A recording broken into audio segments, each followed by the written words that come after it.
second thing after you get the gasket in is the back piece of the door handle. So I'm gonna put this on, just like that.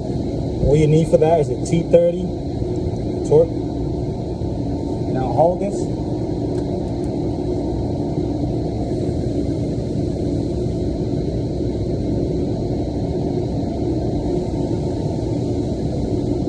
It's on there nice and tight. And then the next is door handle. So door handle, when you put it on, you start with the front. Then basically like this.